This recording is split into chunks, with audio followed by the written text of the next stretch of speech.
सीताराम सीताराम सीताराम।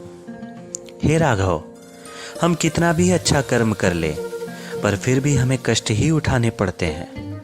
वही कोई पाप कर्म करता रहे उसके बाद भी वो सुखी प्रतीत होता है।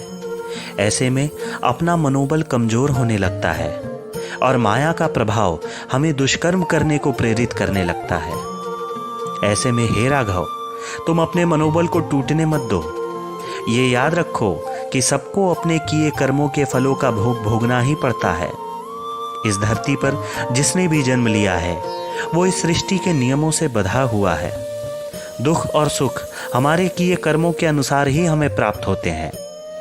एक बार की बात है, एक ऋषि वृद्ध हो गए थे।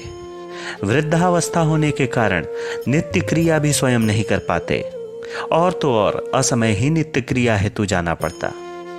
ऋषि रोज अपने शिष्यों को आवाज लगाते, लेकिन कई बार आवाज लगाने पर कोई शिष्य आता और उन्हें नित्य क्रिया करवाता।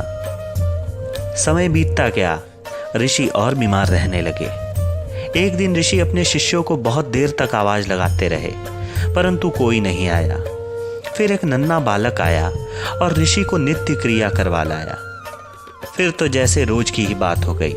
ऋषि आवाज लगाते और वो बालक आकर ऋषि को नित्य क्रिया करवा जाता। एक दिन ऋषि ने आवाज लगाई।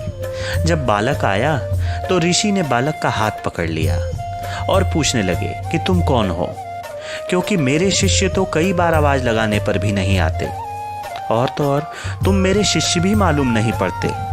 कहो तुम कौन हो, क्या तुम ही श्याम सुंदर हो? तब भगवान अपने मुरलीधर रूप में ऋषि को दर्शन दिए। ऋषि श्री श्याम को देख रोने लगे और कहने लगे, प्रभु, इतने दिनों से आप मुझे शौच आदि करवाते रहे, क्या आपकी कृपा से मेरे दुख दूर नहीं हो सकते थे? तब भगवान ने कहा कि हे मुनिवर, मेरी कृपा से अवश्य ही तुम्हारे दुख दूर हो सकते थे, परंतु ये कष्ट सहने तुम्हें फिर पृथ्वी पर जन्म लेना पड़ता।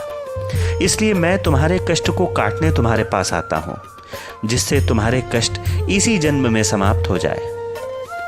ब्रह्मवैवर्त पुराण में लिखा है, अवश्यमेव भोक्तव्यम कृतम कर्म शुभाशुभम न भुक्तम क्षीयते कर्म कल्प कोटि शतैरपि। अर्थात हम अपने मन, वाणी और शरीर से जैसा शुभ अशुभ कर्म करते हैं वैसा ही फल हमको प्राप्त होता है।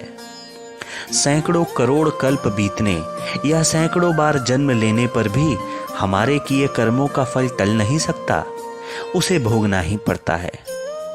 हे राघव, इसीलिए तुम देखोगे कि महापुरुष अपने कष्टों और बीमारियों का कष्ट भोग करते हैं, जबकि वो सक्षम है अपना कष्ट दूर करने के लिए।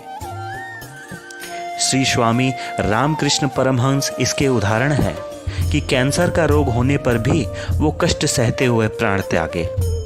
और आज श्री प्रेमानंद महाराज अपनी किडनी रोग से पीड़ित हैं। वे चाहे तो इसे ठीक कर सकते हैं, लेकिन अपने कर्मों का भोग भोग रहे हैं। इसलिए जो सुख दुख आए उसे प्रभु की इच्छा मानकर सह लो और प्रयास करो कि तुमसे कोई नया पाप ना हो, और ईश्वर के नाम का जाप करो।